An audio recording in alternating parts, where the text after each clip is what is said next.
Alhamdulillah nahmaduhu wa nasta'inuhu wa nastaghfiruh wa nu'minu bihi wa natawakkalu alayh wa na'udzu billahi min shururi anfusina wa min sayyiati a'malina may yahdihillahu fala mudilla lahu wa may yudlil fala hadiya lahu asyhadu an la ilaha illallah wa asyhadu anna muhammadan abduhu wa rasuluh sallallahu alaihi wasallam tabaraka wa sallama tasliman kasiran kasira amma ba'd.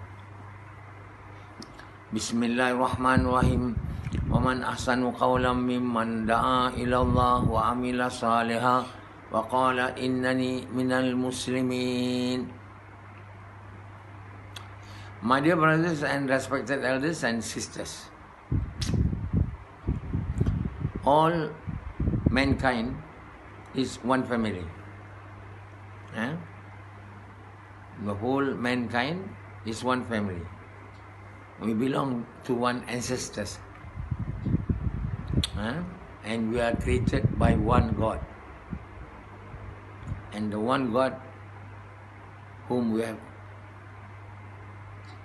created us is the one who has created the heavens, the earth, and the entire things, whatever it is in this entire world. He is the most powerful. None have any power like him, and he can do anything that he wishes to do. Only with the words be, the thing which he wished to be created will be created. So his main name is Allah. There is no God except Allah. And he sent prophets after prophets from time to time. And the last prophets whom he has sent for the entire mankind is Muhammad sallallahu alaihi wasallam. May Allah bless him. My dear brothers and respected sisters, we are the creation of Allah.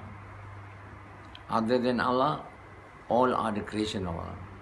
Be it the mountain, or the ocean, or the sky, or the earth, or the jinn. And we are all at the same level. We cannot create. We cannot do anything unless with his permission. And therefore, we cannot worship the creation of Allah as gods, or as powerful as him.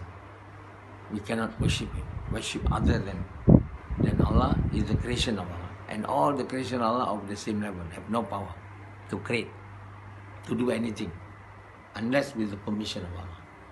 So if we worship other than Allah, or if we worship the creation of Allah, the jinns, the Satan, the man, the money, whatever creation of Allah, we have associated Allah with his creation.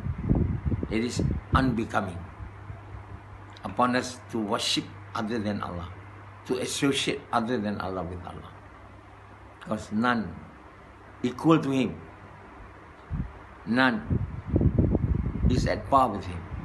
He is the most powerful, most sovereign, most worthy of all worship, most worthy to be worshipped as God. So we should realize and ponder, should think and ponder that who is our God. We should not worship simply anything. We should not worship the cow, or we should worship the stone, or we should worship man or the jinn, because these are all the creations of Allah. They are all of the same status, no power, no ability to do anything, unless given the permission by the Almighty Lord, Allah. So our God is only Allah. There is no God except Allah. And he has created us to become one family. So one family of mankind. And he gave to this family of mankind one religion. And that religion is the religion of Islam. So there is no other religion in his sight except the religion of Islam. And if we have not embraced the religion of Islam, we may think and ponder. First, as to who is my God. God, what is the meaning of God? The meaning of God is the one that can do anything and everything, and that should be our God.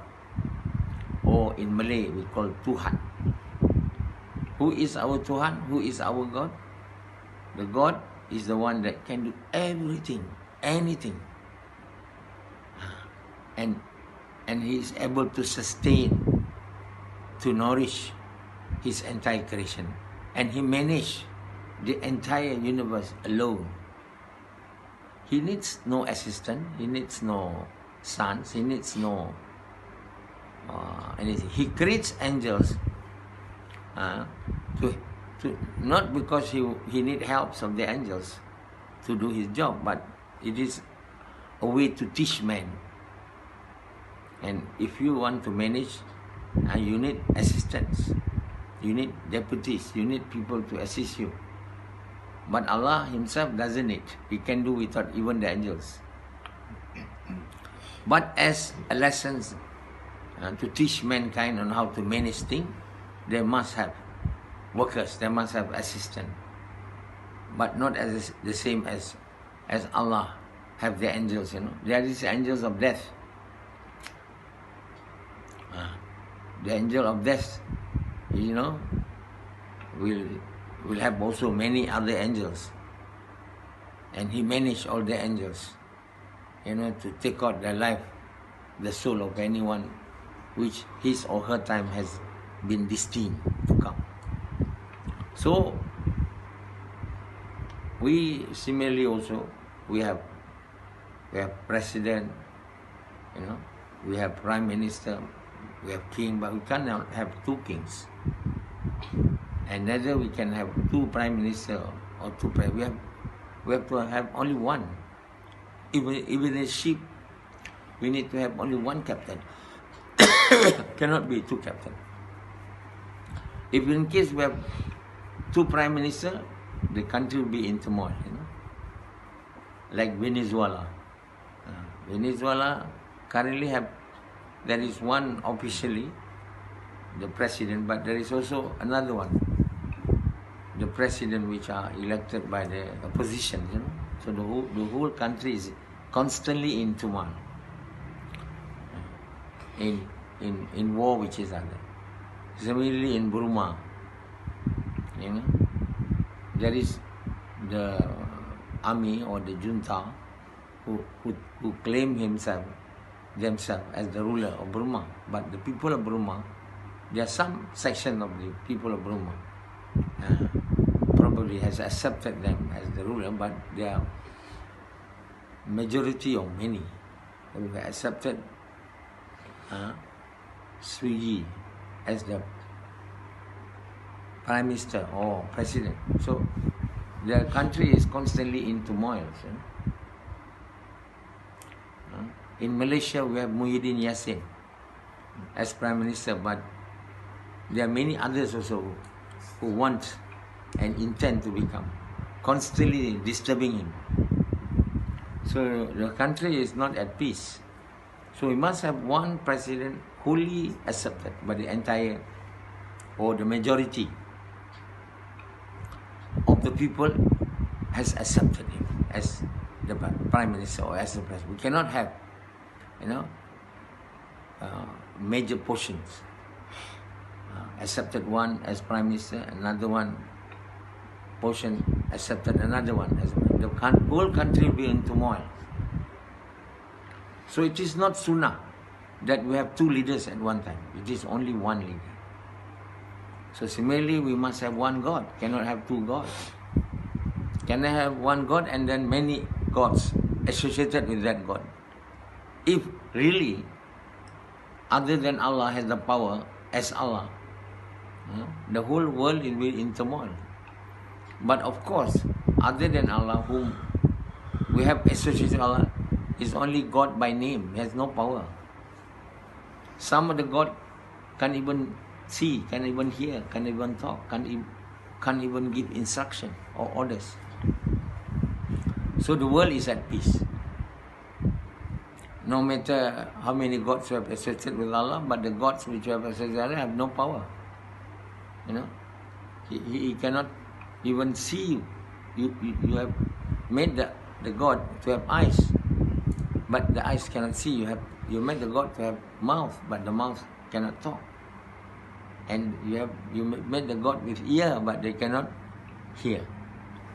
So how we create a God when we ourselves can hear, can talk, can see, and we have a God which cannot see, cannot hear, and cannot talk, and naturally we are none but fools. And definitely we are none but fools, because we can hear, we can talk, we can see, yet our God cannot hear, cannot see, cannot talk. Then what's the mean by God? God means the one that can do everything. Like Allah, you know. He can create anything He wants, He wishes, by the words be, and it will be created. Allah mentioned that He has created the entire heavens in 6.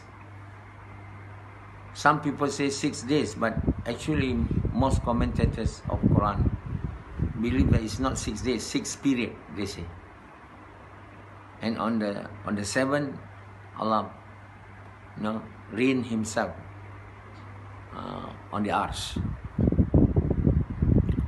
So the heavens are made up of 7s, 7 earths, and 7 continents, 7 heaven and 7 continents of the earth. And above the 7 heavens are the throne of Allah. It's called the arsh. You know, when Muhammad sallallahu alaihi wasallam met Allah, so he went with the angels, and the vehicle which he has used is named Burak. On his way to the heavens to meet Allah from Masjid al-Haram to Masjid al-Aqsa, he stopped and he prayed Isha with Jamaat, you know, with all the other prophets of Allah who have died, who have come prior to him. And after that, he ascended the heaven with the Burak. And there is a stone, you know, which want to go along with Nabi, but the stone was prevented. And the stone, until today, the position of the stone is on the sky, you know, just about, and stop. So the people get scared looking at the stone hanging without anything supporting it. So below the stone, they make a structure. But actually, in the rest side, the stone is hanging, cannot go. Then Muhammad sallallahu alaihi wasallam with Jibril, with the Burak, with very high speed. You can't imagine the speed, not even the speed of light, more than that. And his eyes was open to have, we call it not the eyes that we have, but the eyes which are called heavenly eyes, that can see heavenly things. So Allah that shows to Nabi Sallallahu Alaihi Wasallam many signs of the greatness of Allah. He has met many prophets, talked to them, you know. So then the point reached, they call Sidratul Muntaha. This is beyond the 7 heavens. And the Jibril says, I cannot proceed with you. Like the stone can't even proceed to a certain extent. Who wants to follow Nabi Sallam? Jibril too, whom Allah has assigned to follow him, said to Nabi Sallam, this is only my points, my limit. I cannot proceed beyond this. You have to go alone. So Allah subhanahu wa ta'ala from his arsh, Allah came down, then meet him. Allah is above even. The place that he'll meet Allah is not the top one. Allah have to lower down, then come to Nabi Sallam. And the position which Nabi Sallam was able to reach Allah is just a distance of the bow arrow, the arrow of the bow. Not the arrow, the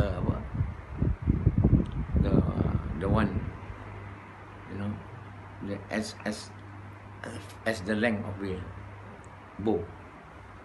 So it is so close. So Nabi SAW used to say, I see the beauty of Allah. And the beauty of Allah, He never described to anyone. Cannot be described. Undescribable. It is mentioned always, Allah is irresistible. Irresistible. Do you know what is irresistible? Samad? You? Irresistible, something that we cannot resist to be our God. We cannot resist Him to be our God. He is so irresistible. Allah is so mighty, so powerful, so beautiful. We cannot imagine how He looks like. Even Nabi SAW cannot describe the beauty. So some commentators of the Quran says Nabi SAW is going to the Isra Mi'raj is to meet the angel Jibril. No, that is definitely wrong. Jibril come down. He's the creation of Allah, like Muhammad, but Muhammad is the prophet of Allah. How could he come to the earth, to the seventh heaven, and to the arsh of Allah to meet Jibril? It's real incorrect interpretation of the Quran. So it is meet Allah, not Jibril, as narrated by other commentators of the Quran. So no one can see Allah. None of the creation of Allah. Only Muhammad SAW. Even Musa alayhi when the people of Musa says, "Oh Musa, we only believe that you are the prophet of Allah if you can make us to see Allah," he says. Oh, Musa was thinking, how can my people make such a demand that they will believe in me only when I can make him able to see Allah. So one day Musa said to Allah, "Oh Allah, can I see you?" Allah says, "You cannot see me, but you may look at that mountain. If you can look at the mountain, then you probably can see me." So Allah subhanahu wa ta'ala has 70 layers of lights that covered Allah. When Allah opened only the outer layer of the lights and show Himself to the mountain, that mountain crushed to pieces. And Musa stumbled down, fall down unconscious. Then when he has awakened from his unconsciousness, then he said, "Oh Allah, you are so great." So the people of Musa, they say, we will believe in you if you can make us to see Allah. So Musa says, you cannot see Allah. So Allah subhanahu wa ta'ala give the people of Musa lightning to strike them. The lightning is so brilliantly lighted that make the entire people of Musa to become unconscious. Then Allah wakened them to become alive again, become conscious again, and Allah SWT said, "I forgive your sins." For asking Musa to make all of you to see me. Even Musa cannot see me. So the only person who can see Allah, with heavenly eyes, not with our eyes. The eyes of Nabi Salam when he was in the journey of Isra is a different eye, heavenly eyes. He see many things in the heaven which he cannot narrate it. He has narrated most of them, but probably he cannot narrate the entire vision which he has during that journey of his. So, in the day, in paradise, people will see Allah and meet Allah. And that is the great excitement, That's a great happiness ever enjoyed by the people of paradise. To be able to see Allah subhanahu wa ta'ala. And people ask, how could you see Allah? Nabi Salam says, like we can see the moon now. Everybody can see. But the one whom Allah has placed in the upper level of Jannah will be able to meet Allah, and to be in His companion. Such a very noble and very virtuous action. So the upper level of Jannah are occupied by the Muqarrabin, those who are close with Allah. The lower levels of heavens are mainly paradise, mainly occupied by the true believers, the good deeds. The people who reside the lower level of Jannah, they cannot go up to the upper level to meet his friends or his companion or whoever he wants to meet. But the people in the upper level can come down and meet his friends. So the Sahaba says, "Oh Rasulullah, when we are in the paradise, we cannot see you. You are in the upper level, but we are in the lower level." Upon this question, Rasulullah remained silent. And then Allah revealed an ayah that Nabi Salam will be made to be able to see his companion even though they are in the lower level of heavens.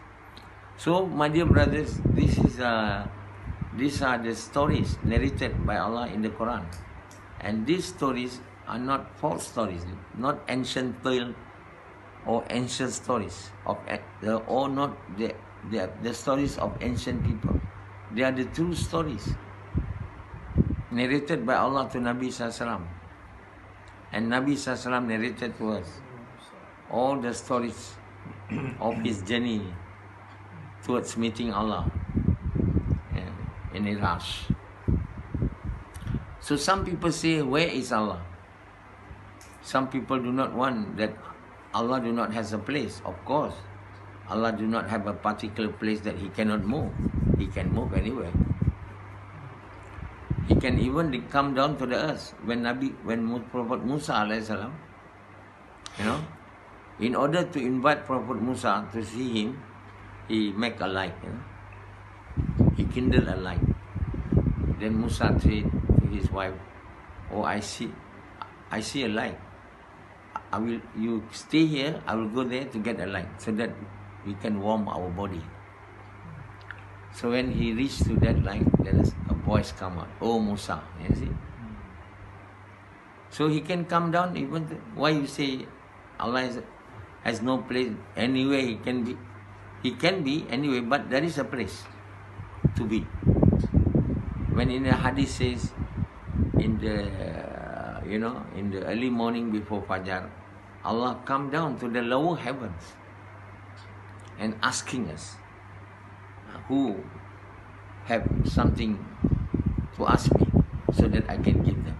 So that's why it is, very, very important to pray tahajjud in the later parts of the night, close to fajar, and to make dua and to cry to him. Not like Sufyan. Do you pray tahajjud, Sufyan, today? Answer me. With loud voice. Do you pray tahajjud, Sufyan? No. Subhan doesn't pray tahajjud even in Ramadan. Do you take sahur? Yes. Oh, you take sahur, but no tahajjud. Why? Busy. He's busy eating. But he omit tahajjud. Because to him, eating are more important than tahajjud and may. So in the lower part of the night, not the lower part, right? That means the end part of the night, Allah come down to the lower heaven. It's in hadith. So Allah subhanahu wa ta'ala have no particular place. He can move, of course. He doesn't have to need vehicles in order to be anywhere. But at the time when he invited Muhammad to see him, he's in the arsh. Arsh was high. No one can enter that region above Sidratul Muntaha unless with Allah's permission. So, you know, the genes, they are not like us, they are lights, they are made from lights, fire. So they used to be able to travel, you know, to the last heavens and trying to hear conversations of the angels who are in the upper portions of heaven, above the heavens, 7 heaven. So they are not allowed now. So what will happen if any jinn have tried to try to go near to the upper heaven in order to be able to know the news and the conversations which take place in the upper heaven, Allah will make the meteors, you know, the meteors to chase them. So we can see meteors coming down. They are actually chasing jinns who are trying to find out the news. Because the jinn will come down, if they know the news, they'll come down and tell the evil people who live on earth about the news. And then they will ask the evil people to associate them with Allah. These jinns. So some jinns are evils. Some jinns are believers. Similarly also with men, they are evil men, they are pious men. And the pious men, the pious jinns will enter paradise. And now even when jinns are in the form of invisible, they are with us, they are sitting with us, they are making gush with us, or they are making gush on their own among the jinns. They also praying. They also went to Mecca. They also make tawaf. And similarly, the evil jinns, they don't pray. They don't worship Allah. They don't hear lectures. They don't do gush. So there are two creation of Allah whom Allah has given them the choice.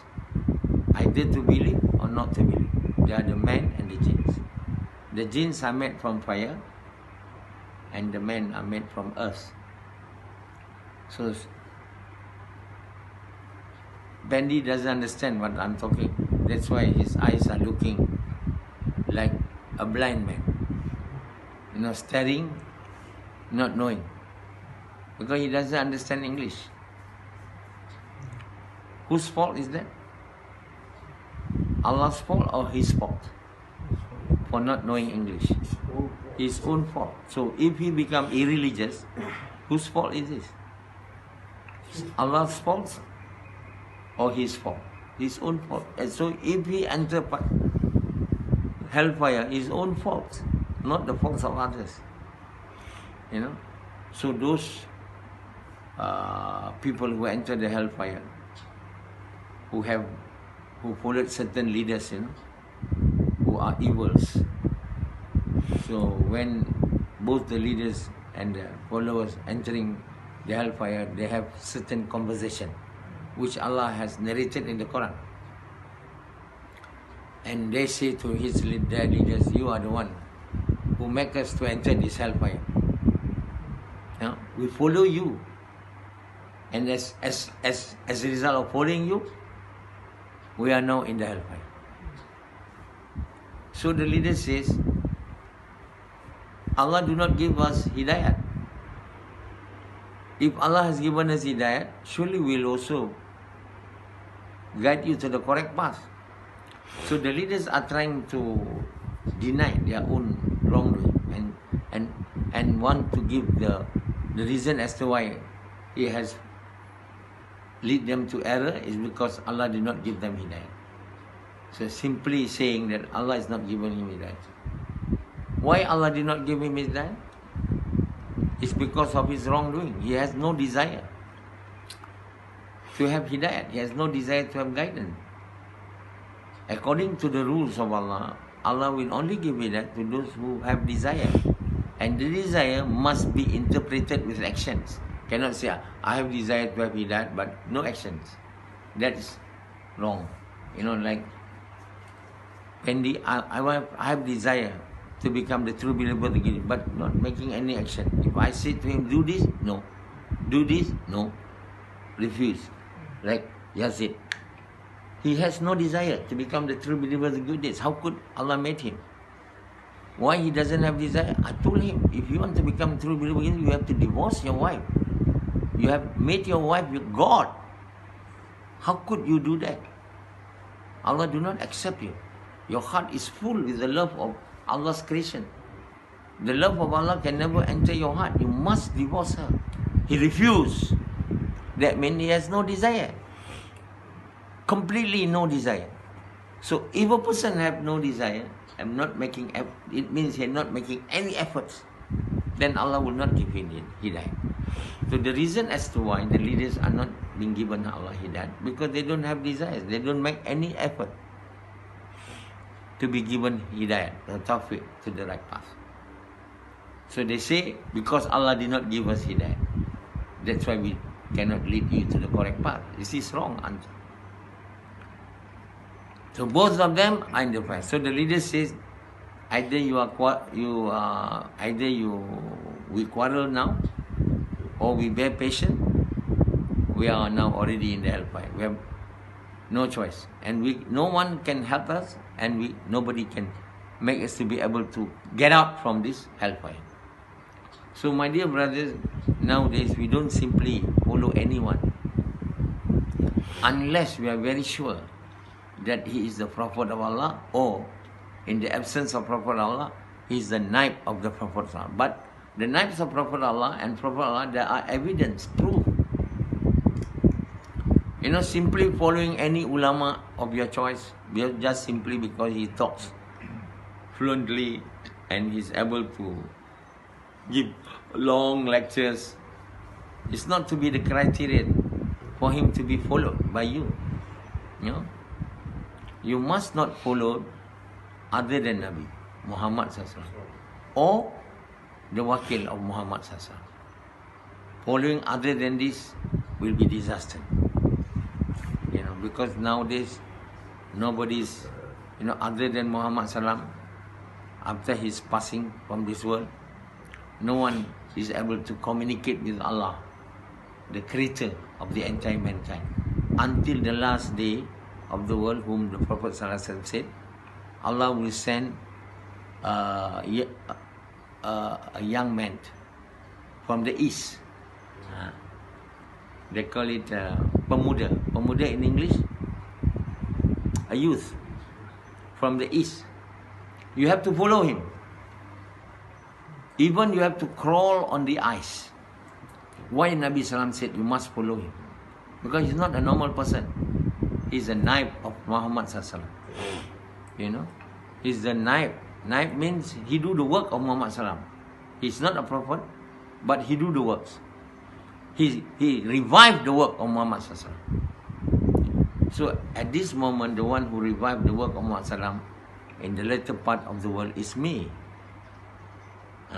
I'm admitting myself, I'm the messenger, I'm the representative or the wakil or the naib of Muhammad, not because I want to be proud of it. No, it is a duty that I have to declare to you. As all the prophets of Allah, they declare them, I'm the prophet of Allah. That is not pride. That's not pride. That's not to become, proud to say I'm. It is a responsibility, a duty that I'm telling you so that you follow me. Why you have to follow me? So that you will be guided on the correct path. So you shouldn't follow anyone except a prophet or a naib of prophets. So since the death of the prophet, we have the whole entire mankind, has gone down in their pietiness, in their piety, righteousness, until the day when Allah sent the representative or the naib of Muhammad Sallam, which is me. Evidence to show that I am the naib of Nabi, I have written the tafseer of the Quran and the tafseer of Hadith. This is now in Google's and Amazon.com. You can read my tafseer. Previously, it was in the internet. You can read it free, but now you have to buy. You have to sacrifice your wealth also to buy Quran. You don't expect Quran is free. All other books you have to spend money. You give no value to Quran. Huh? The 84 books of Quran, it will cost you about, it costs $20 US per book. And the hadith, $5 US. Huh? $10 paperback. And the paperback goods in Amazon.com, $20. Ebooks, $10. Ebook hadith, $5 US. So these are not much, but it is must give value to the Quran. I don't take the money, other than the royalty, I don't take. I will give the money to people, to my children and to others. This is the rules. People who write Quran cannot take money from the Quran. People give lecture about Islam, cannot take money.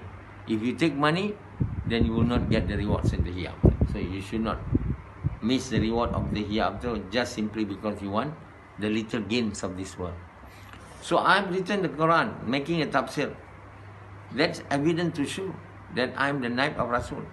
The kuffar, the mushrikin of Mecca used to ask, "Oh Muhammad, if you are really the prophet of Allah, give us evidence."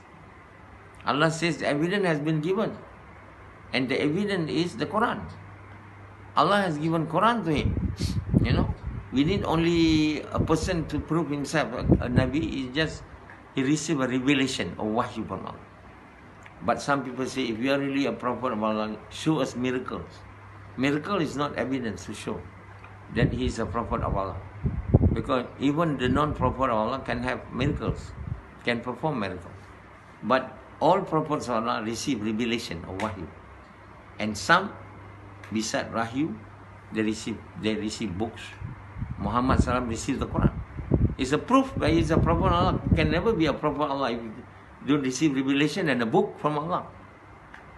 I don't receive revelation or wahyu. I receive insinuation or ilham and a device to make sure whether the ilham is from Allah or from devil. And Allah gives us the knowledge, the understanding of the Quran, which enable me to interpret the Quran at length, detail, in 84 books.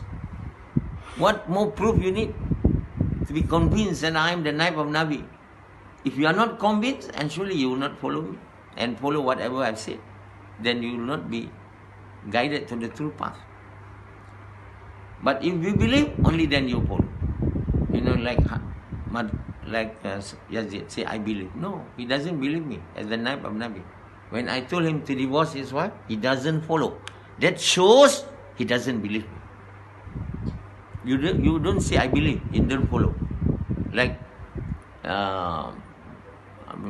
Fendi, I told him you must stay here. Go to your wife only Saturday and Sunday. The rest you live here.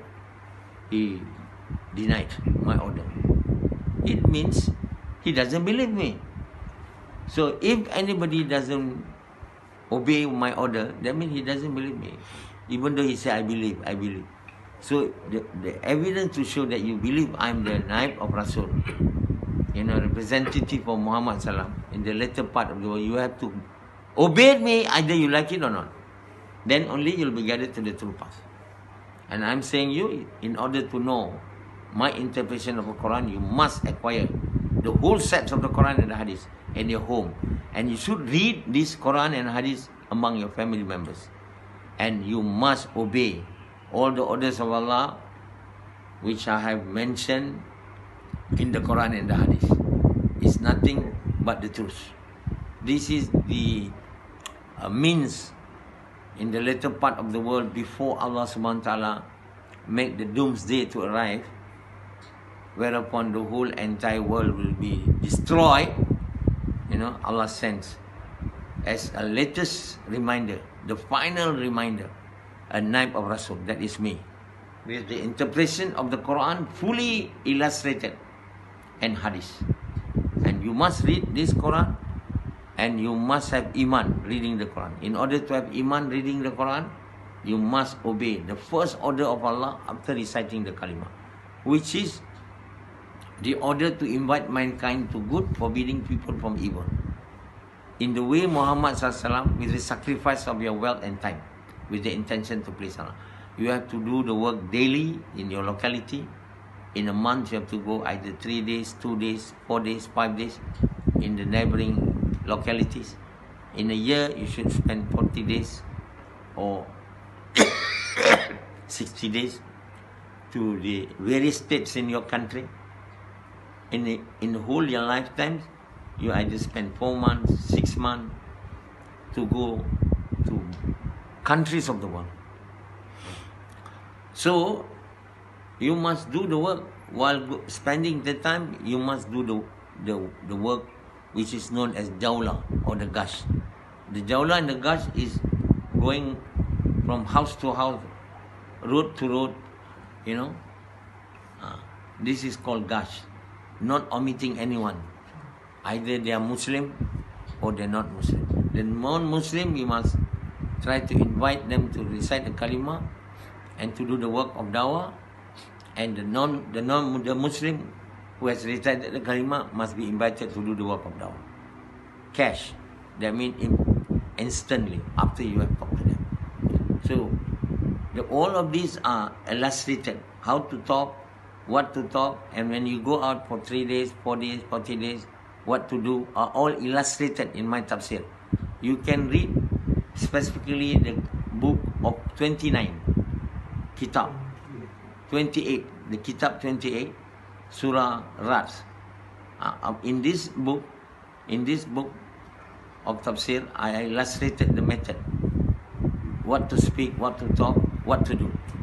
So you should follow this and get the copy of it now, urgently, so that you can start doing the work. Upon doing this work, you know, about 4 months, then you are allowed to go to spend time 20 days, 40 days in your states.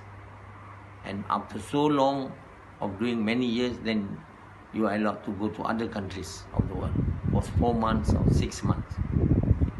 So, my dear brothers, these are the later day, you know, on the later day in which Allah showed to the entire mankind clearly and vividly. The Quran is already very clear. But with the interpretation of the Quran done by me, it become even clearer and complete. Without having to read this tafsir of Quran of mine will be